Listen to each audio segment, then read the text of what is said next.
Okay, good morning, everyone. Welcome to the Seeker's Quest. I'm here with Chaitanya Charan, our local spiritual scientist. I shouldn't say local because he's in India, but he's our spiritual scientist. And I'm Radha Priti, excited to be here with you all this morning.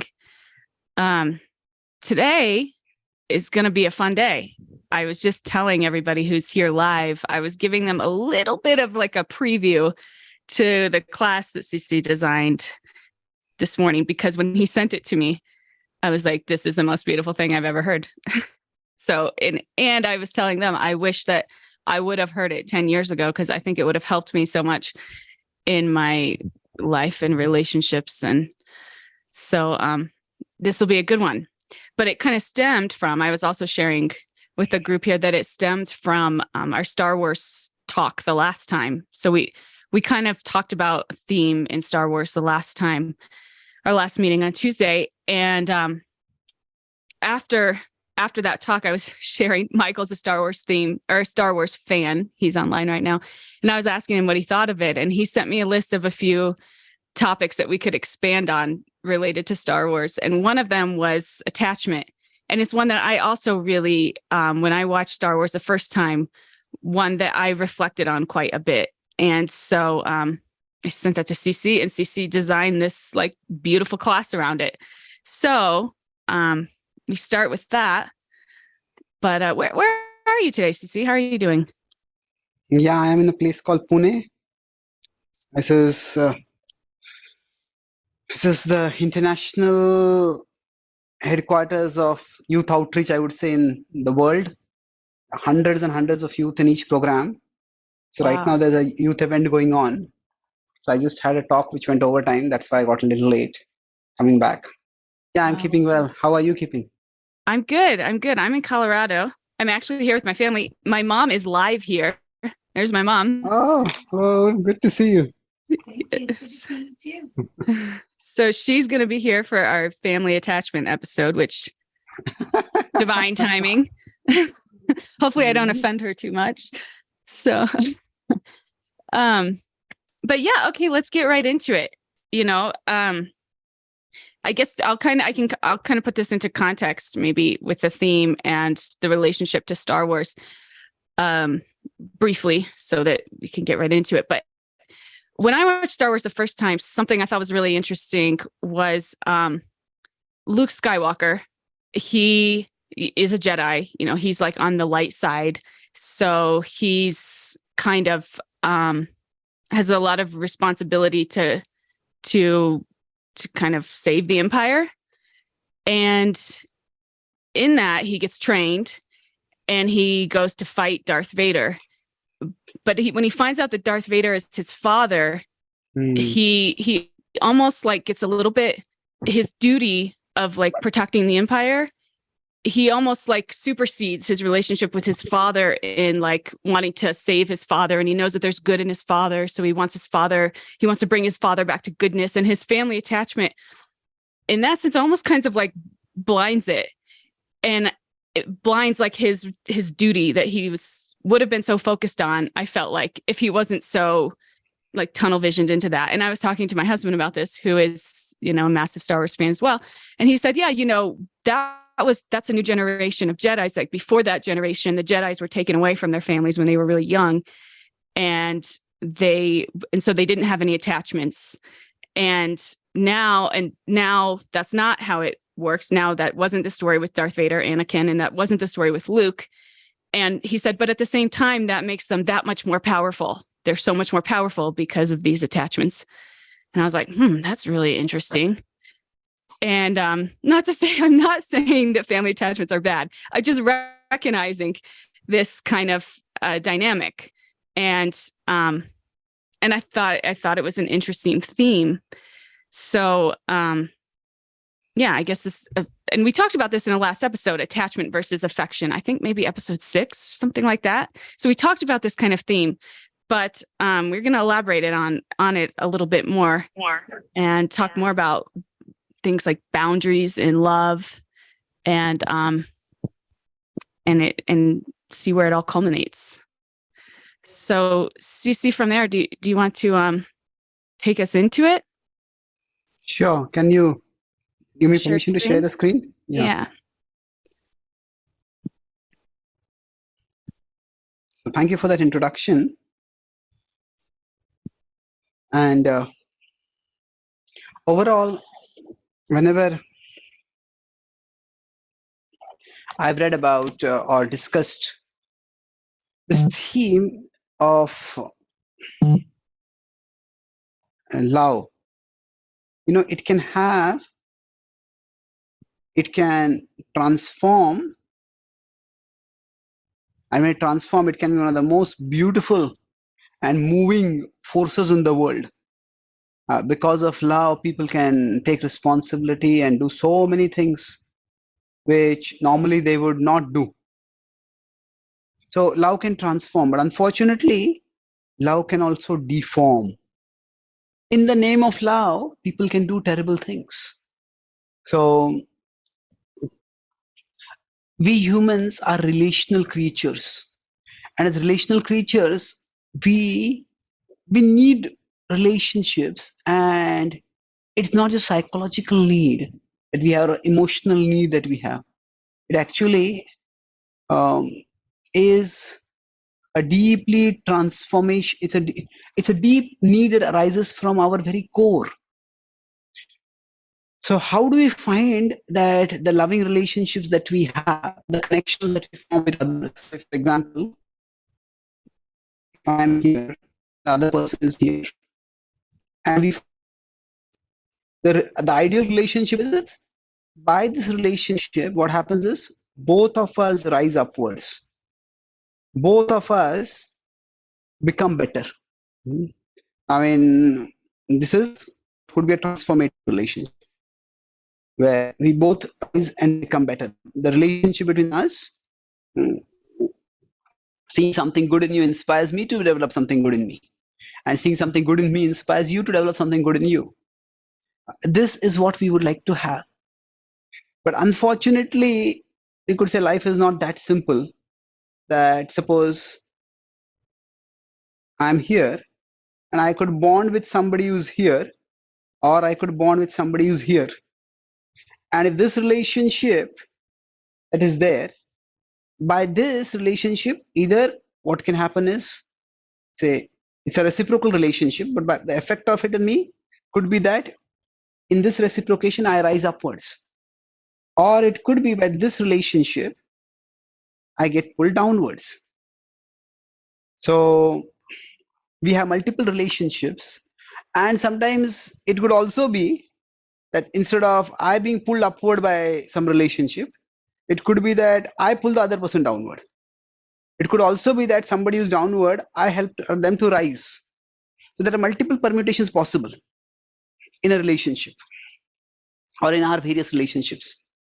So how do we figure out these possibilities and move forward in a way that is constructive? So when I say maybe, would you like to reflect on this rather than before I move forward? Yeah, I was just thinking, but in romantic relationships, because I have a good amount of experience in those.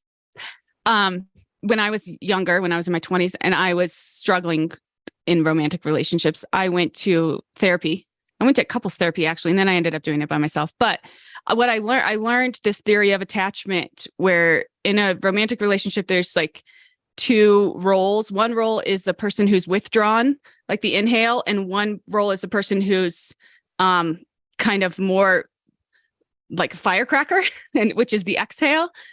And in that dynamic, what happens is the inhale person doesn't feel safe or heard, so they inhale more. And then the exhale person, they feel the same way. They don't feel safe or heard, but their response is to kind of like, is the firecracker, is to kind of like, maybe they seem more aggressive or mean. And it's interesting because I used to be an inhale person. I used to be just completely withdrawn, and I was with exhale people. And I was in some unhealthy relationship dynamics where that person was not very nice.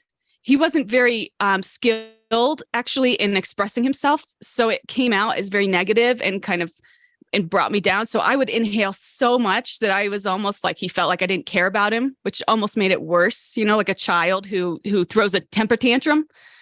So that was the dynamic. And I actually got out of that relationship. But then when I got with my husband, I realized my husband is so withdrawn that I'm on the opposite side now.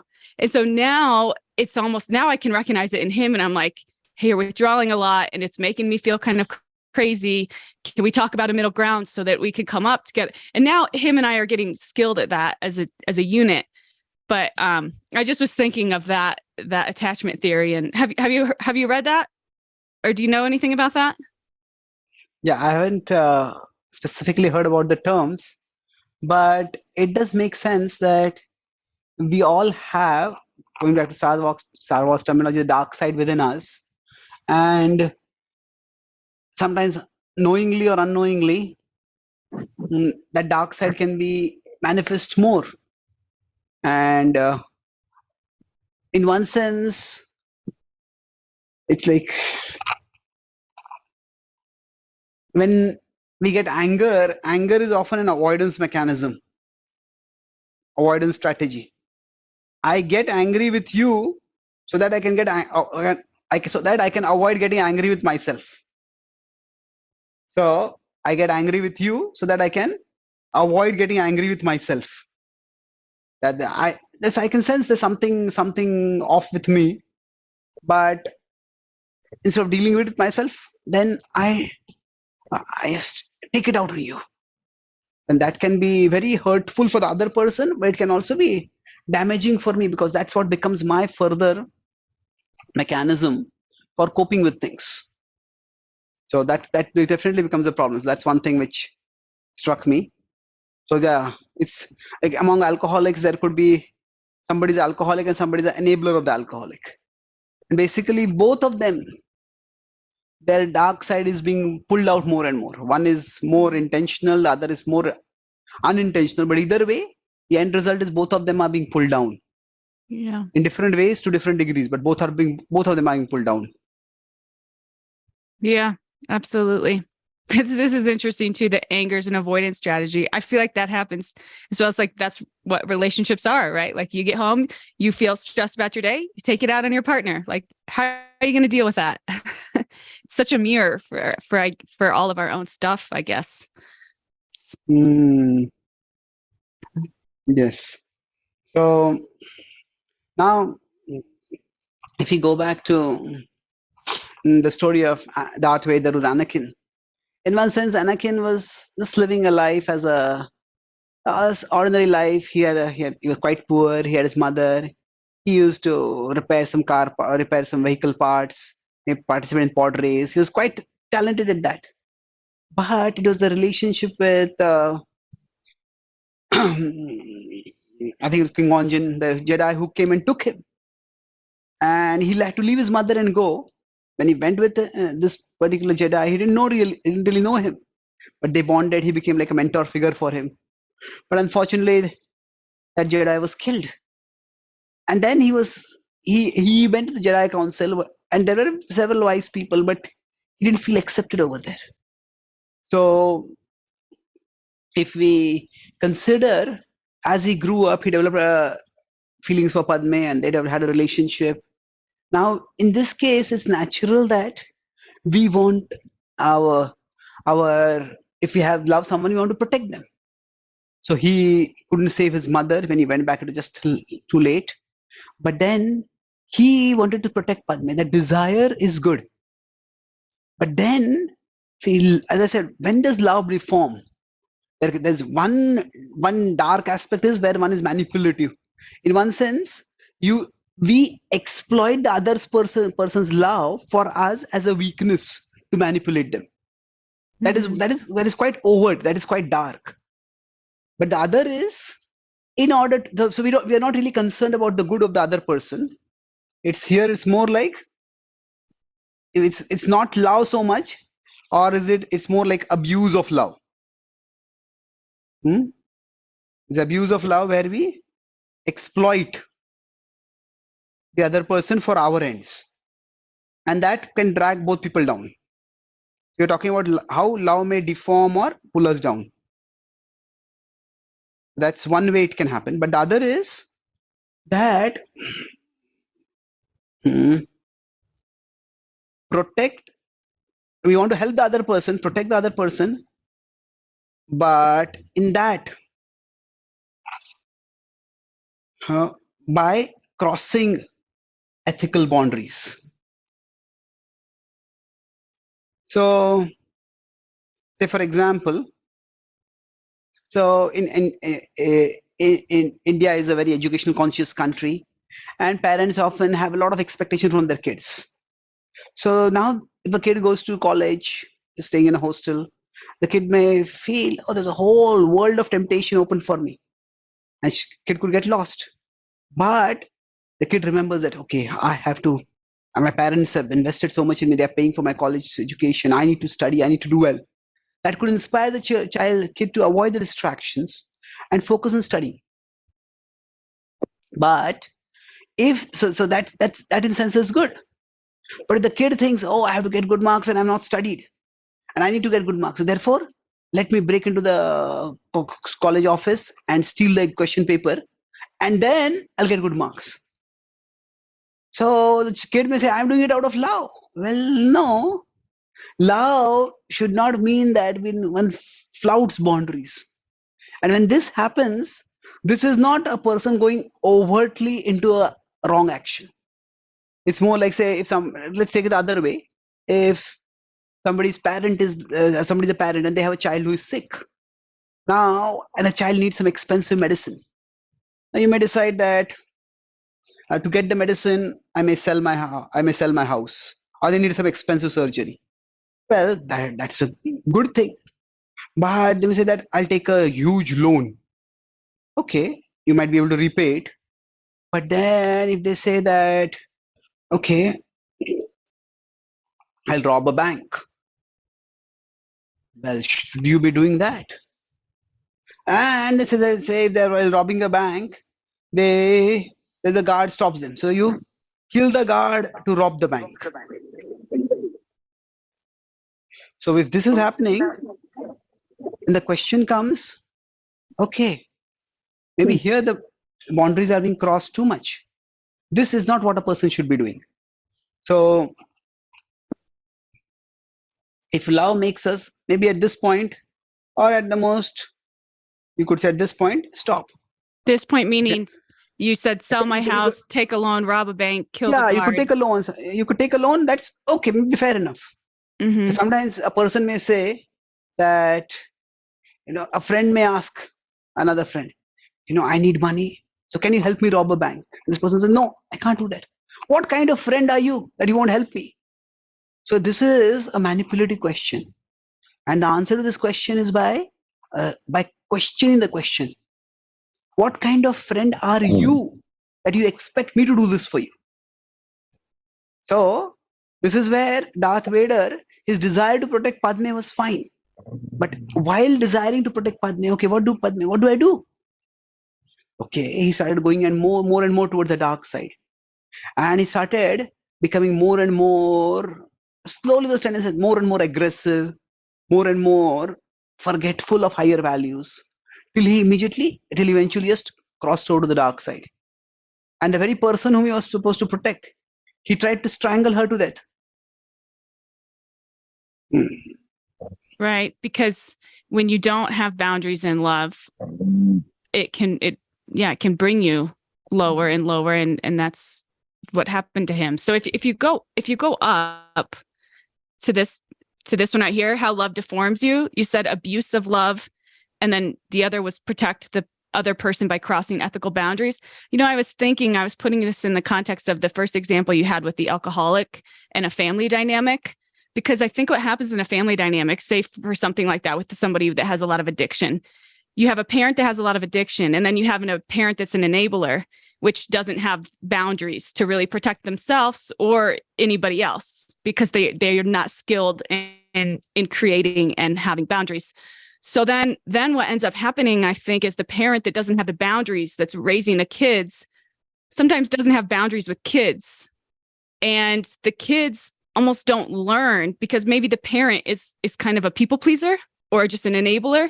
The parent then enables the children to act in ways that isn't going to teach them what they need to learn as children, isn't going to mold them into the people of highest character or the highest consciousness.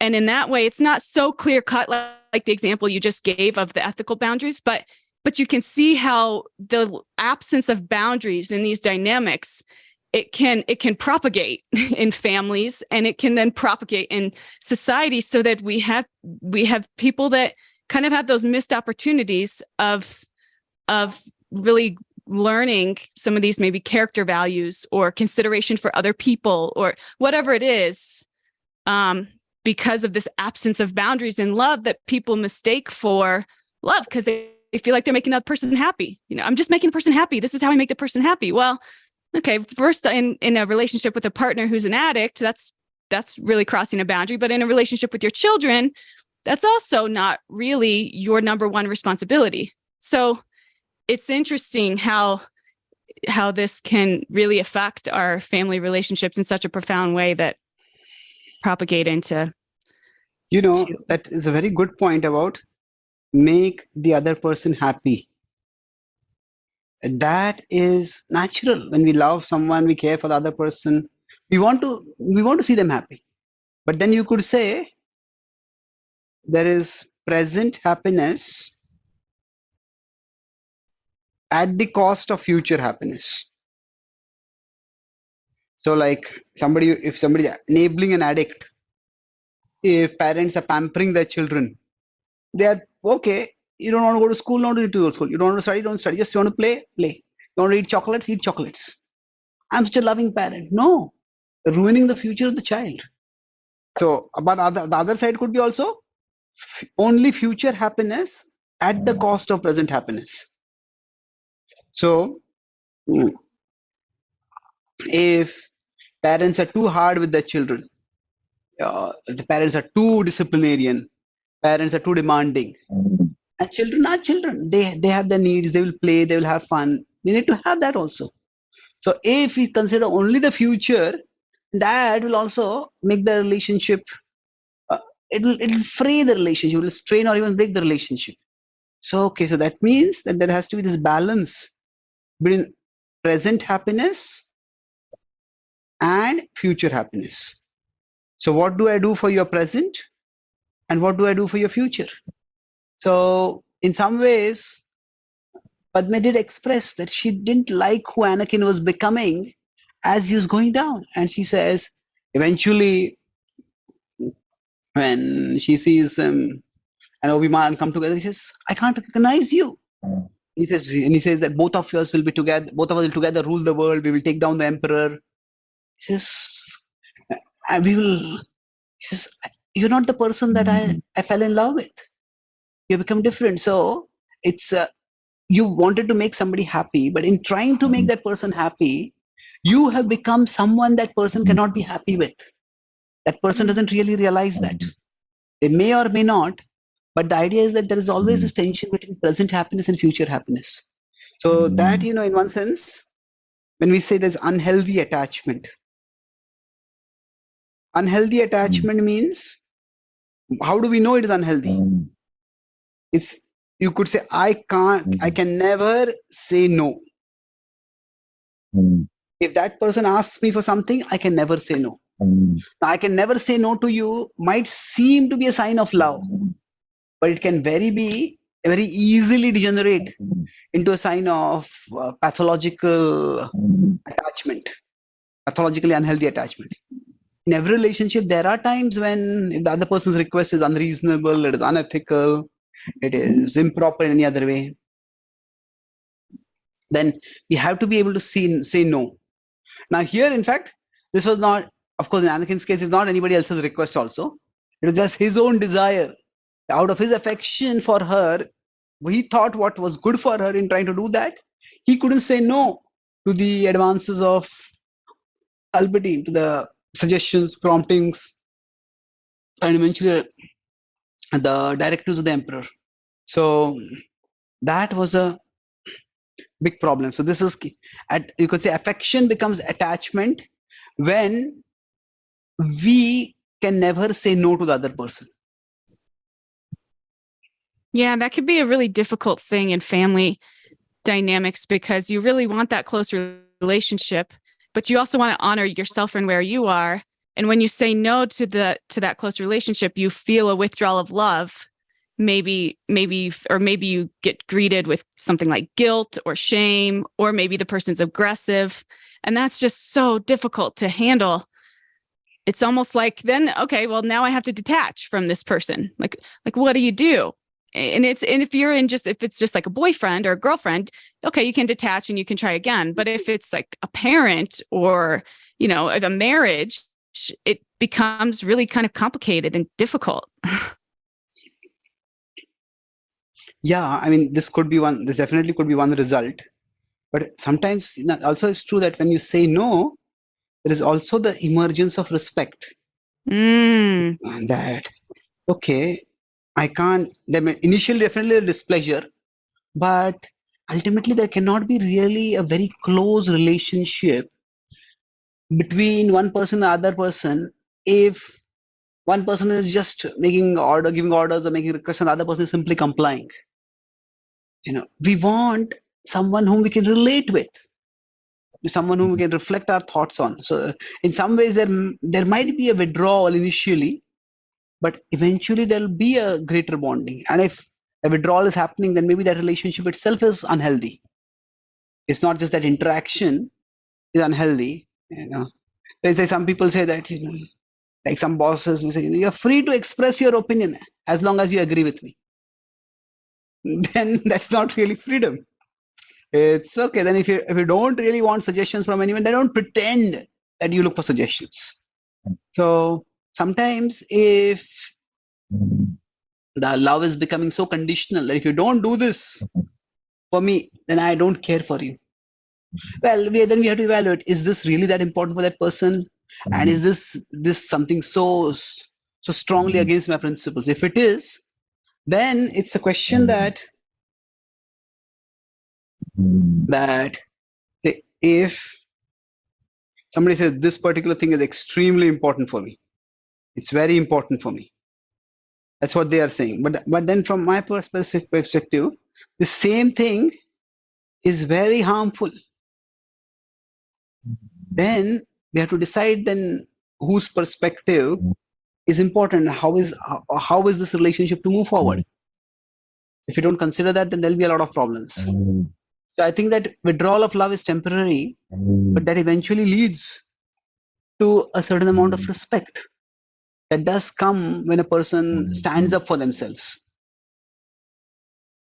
Yeah, I love that you made that point, actually. And I feel like that, again, was my direct experience when I realized I was caught up in this dynamic of really just people pleasing, just doing whatever people wanted me to do. And I decided I needed to make a change. I saw some relationships that just weren't having it, and others that, again, it was a little uncomfortable at the beginning, pretty uncomfortable. But then at the end, actually, one of the relationships was with my mom, got so much sweeter. And because you're showing up as a person, you're accurately representing yourself, you're communicating where you are and where you're not. And while at first the other person may not be used to it, and therefore there may be some resistance, after some time and some practice in learning how to express that in a healthy way, the relationship does almost become sweeter because both parties get to a point where they can really respect and be there for each other in a real and healthy way. So I love that you said that emergence of respect, because it's so important. Thank you. And thank you. And so now I would say that how do we get a sense of this boundaries? When do I say no to someone? So we need a worldview that places our relationships in context. And that would mean that we need to look at what is the meaning and purpose of life. So how should I place the various things of importance in my life? And that is where our vertical connection with the divine that comes into the picture. Say, I am here, the other person is here. and there's the divine. So we have this relationship, in one sense, is the enduring relationship. As souls, we relate with the divine life after life after life. As compared to that, the relationship with the other person, it's an important relationship, no doubt, but it it's not necessarily a relationship that is permanent. So we have in movies they say happily ever after. Well, nobody lives ever after forever. But then, if in the Christian tradition, when they have vows, they say till death do us part. It's a somebody can mistake come in a committed relationship like that for a long time. That's laudable. But the idea is that we have a relationship that is enduring, and through all our relationships. Now, it's not just I have a relationship with the divine. The other person also has a relationship with the divine. Even if they are not acting within that relationship right now, they have that relationship. So, to the extent we can have this, we'll call this more like put it like a triangle here. It's something like this. So there are three relationships over there, and this is the number one relationship for us. This is number two, and number three is this is their relationship with it. This matters for us, but it's not the most important thing for us. So when we have an understanding that it is the relationship with the divine that brings out our divinity, there's a higher reality which I connect with, and when I act in connection with that higher reality, my consciousness rises toward that higher reality. And keeping that relationship in mind, we look at other relationships, and that relationship gives us our relationship with the divine, the principles that we learn in developing that relationship with the divine. So that helps us get a sense of hierarchy, sense of boundaries, of sense of perspective. So in one sense, intelligence, sometimes we can use it as just rational intelligence. There's also emotional intelligence, but intelligence essentially means to see things in their proper perspective. What is how important? How need what be placed?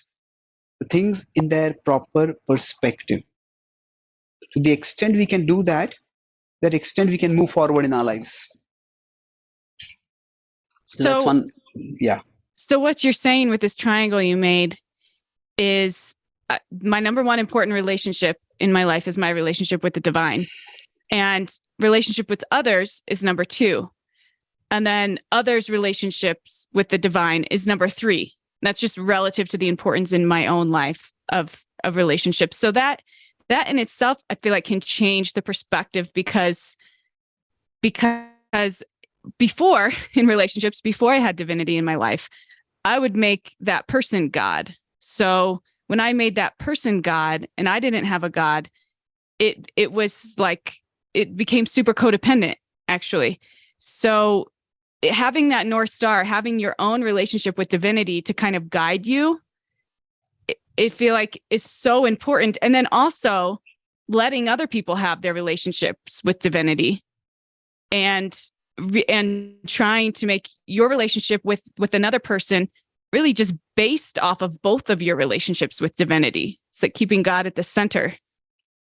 It's like such a healthier relationship dynamic than if you don't have divinity and you're just in a relationship with the person and you're both just trying to enjoy as much as you can. It's like, that's almost like a recipe for disaster. True.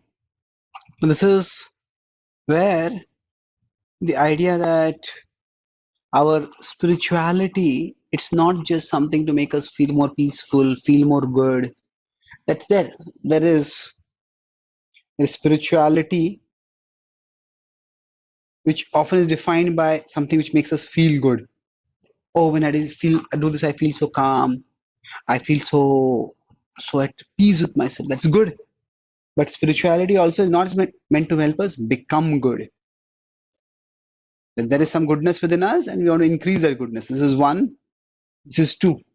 So sometimes become good means that in sticking to our spirituality, sometimes we have to say no to the other person. Going back to the earlier point when I said that attachment means we are never able to say no.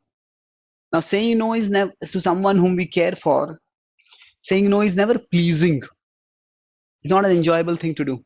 But if there is a yes, we are saying to something higher, something bigger, in this case, someone bigger, then that no becomes less distressing, more bearable. Now, this of course does not mean that we make a virtue out of saying no. That no has to be communicated properly, and sometimes there has to be a negotiation. But this become good in one sense. That's what sets boundaries for us, and these boundaries are what ensure that love, or we don't either misuse love or misapply love to make unhealthy choices and justify those unhealthy choices. Yeah. So it's like when your number one relationship becomes your relationship with God. Like for me, when your morning, that's like directly correlated to morning sadhana and your morning meditation. And so for me, when I was in a relationship with another person and I wanted to start going to bed early so I could get up early to have that special time in the morning, and he didn't understand it. I got a lot of resistance. It was actually like one of the first times I was able to say no and feel okay about it, because it was like, actually, I've decided you're not my God anymore. I have a relationship with God, and this is the relationship, and this is what I need to nourish it, and I feel okay about that. So this is what I'm going to do. I'm not going to stay up late watching movies with you because that's what you want to do. And this is okay. For me, that was like, until then, I had no idea what was okay and what wasn't okay. It was like, oh, that's what makes you happy. Okay, well, then I guess I have to do that because I love you. But now I have like a higher purpose, a higher relationship. And from that, everything else is like propagated, like falls in line. So this was paradigm shifting for me. Yes, I could say that. For me, I grew up fortunately in a family that was very put together, and my mother, she passed away because of blood cancer when I was just about 14. So that was quite difficult at 15. But then I had a younger brother to take care of, and he was almost like 11, 12 years younger than me. And what happened was that when she passed away, my father was always traveling, so I never had any. And I had a relationship with him, but not a very close relationship with him. His work kept him busy. So I was quite close to my mother. And one of the last things my mother told me. Now, I was also young. I didn't realize that when she left our home, this was the last time I was going to see her. But and probably she realized at the back of her mind that her disease was serious and I didn't, whatever. But she said, "Take care of your brother." And now that is, my mother might have said that many times. As an older brother, I was expected to take care of him. But then I didn't realize that those words had much deeper meaning at that time. So after my mother passed away, I felt very broken, felt very lost, lonely. But then I had no time to, in one sense, feel sorry for myself because I had a younger brother to take care of. And he was just about 4.5, 5. He didn't even understand the concept of death at that time. So, in trying to take care of him, of course, my father was there and he took care of both of us in one sense. But then my father just couldn't quit his job and be with us. So, in taking care of him, so I saw that in my mother had to leave, but she gave that instruction, take care of your brother. And that became like a direction for me. So at that time, my mother, she was not exactly devoted in the sense of having strict sadhana, but she was a very pious woman. And she told me that take care of your brother and God will take care of you. Which is very interesting. It is not that you reject the other relationship in the name of relationship with God. But if we try to take responsibility for someone else, then we are not alone in caring for the other person.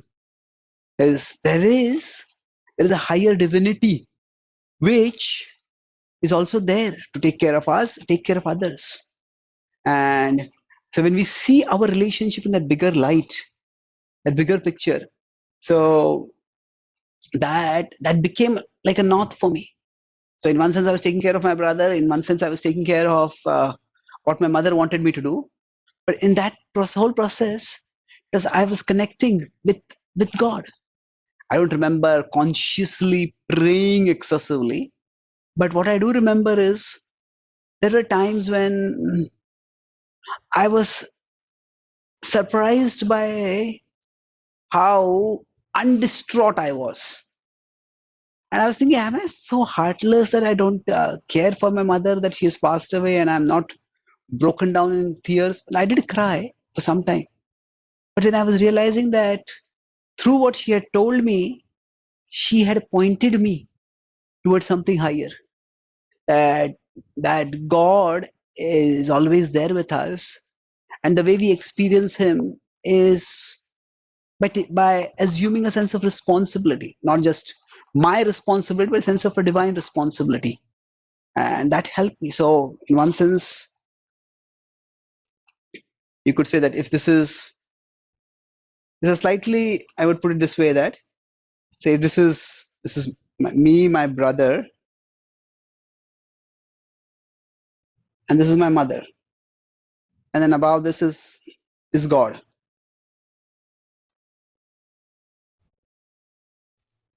So in one sense, I had my relationship with my mother, I had my relationship with my brother. Now what happened, somehow my mother departed. So in some ways that relationship ended, not entirely, but in some ways. But I had my relationship with God.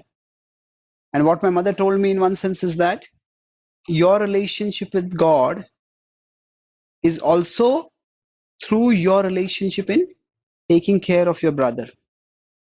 So if you take care of your brother, God will take care of you. So what does that mean? That means that, turning toward God is, like you said, sadhana is important. That this is our connection with God is sadhana. But then there's also another element in our life, that is of seva. Seva is an attitude of service, the service attitude. And the service attitude is also one way we connect with God. When we connect with God, we actually become better human beings. We help others to become better human beings. That's just one reflection I wanted to share. That Or one was experience, more or less. that was such a beautiful story. I'm so glad you shared that.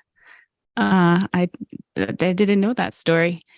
That's really special, and it makes me think too about having children and raising children, really, and viewing it more as a service to God.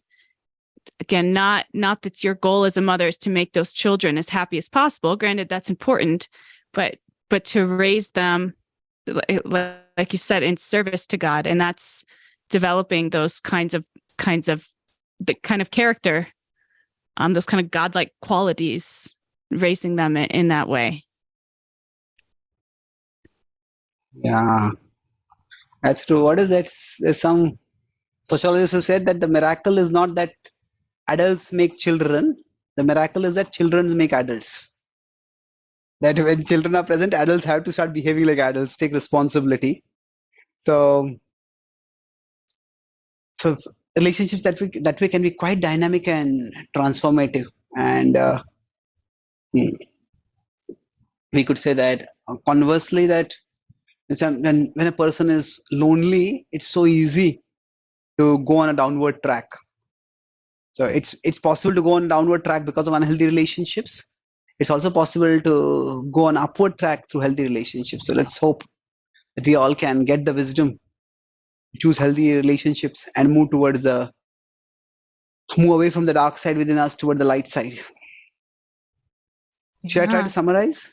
Yeah, that's so nice. I want to say, Lakshmi just said on the board, this entire class is just a reflection of my life. I feel the same. And I told you guys, right? It's going to be good. It's Thank you. So we started by discussing about how love can both transform, it can help change us for the better, or it can deform. We discussed multiple examples of that. I'm going to try to keep the summary short over here. But then, when does love deform? when love leads us to dismiss boundaries. In the name of love, we dismiss boundaries and do, especially start doing questionable, unethical things, then that is a path of degeneration. I talked about, if my child is sick, what all can I do? Okay, I can sell house, take a loan, but rob? Certainly not. Kill? Well, certainly not. Hmm? So if love leads us to dismiss boundaries, that's unhealthy love. That's where it's becoming not not affection, but attachment, even pathological attachment. And how do we prevent this from happening? Say that for that we need our intelligence. Intelligence basically means a sense of perspective. What is how important? This relationship is important, but is there something more important in my life also? So then that we talk about a spiritual worldview, places various things in our life in a overall framework. And then we talk about this three-way relationship. This is our relationship with the divine. This is I, and this is the other person. So this is our relationship 1, 2, 3. And our relationship with the divine is the anchor, which helps us both set boundaries in, if when one is put in the first, we give due priority to our first relationship, that is the relationship with the divine. So when one is a priority, it helps us do both. At one side, set boundaries where they're necessary. We can say no because we have a higher motivation. We have a higher yes in our mind. But at the same time, it can also help us to make commitments. It can also help us to take responsibilities for something bigger than ourselves, something outside of ourselves. And that can also help us change ourselves for the better. Thank you very So much. good. Can I ask you a question real quick before we Sure. conclude? Because I was studying chapters 9, 3 through 10 of the Bhagavad Gita yesterday, and I was actually listening to your lecture. And the theme of those verses is, one of the themes, as I understand it, is God creates this material nature, and He creates it according to these rules. And you act according to these, and according to the way that you act, you get karma. And God isn't responsible for the karma, and He's actually unattached. He's not attached at all, but He gives, which is connected to this concept of free will, because the idea of the whole kind of system that He sets up is so that you come back to Him. And so He's not trying to control that, but He's just kind of creating the field, the environment, so that we can all do that and have our own experience. And as I was listening to this, I was thinking, is that our goal in our loving relationships? Like maybe with our children, like, should we set this up and then should we be completely unattached in that way? Is that love? Is that our goal? Are we trying to be like that? Well, in that particular context, I think this is the 5th chapter of the Gita you're referring to, where The it says ninth. detachment. 9th. Ninth, Okay, 9th chapter. like Yeah, 3 something through similar. 10. Yeah. There, it's more of the example is that is detached. That this example comes. If we consider sky to be like an upside down bowl, then the wind, if there is a gust of wind, now this wind can move left, it can move right, it can move top, it can move down. The sky does not control the movement of the wind. The sky controls the area of movement of the wind. So the sky, in one sense, represents God's will, and the wind represents human will, or human free will, you can say. So the idea is God is detached, means within the boundary set, within, like this, the sky limits the area of movement of the wind. Similarly, God limits the scope of our free will, but doesn't limit our free will. So right now, I'm speaking. I could speak some words of wisdom based on what I've learned. I might be angry and I could speak some foul words. So that I have the power, I have some power of speech, and what I speak, God does not control that. But right now, when I'm a human body, I can't roar and produce a sound like a lion or a tiger. Mhm. So we all have free will within boundaries.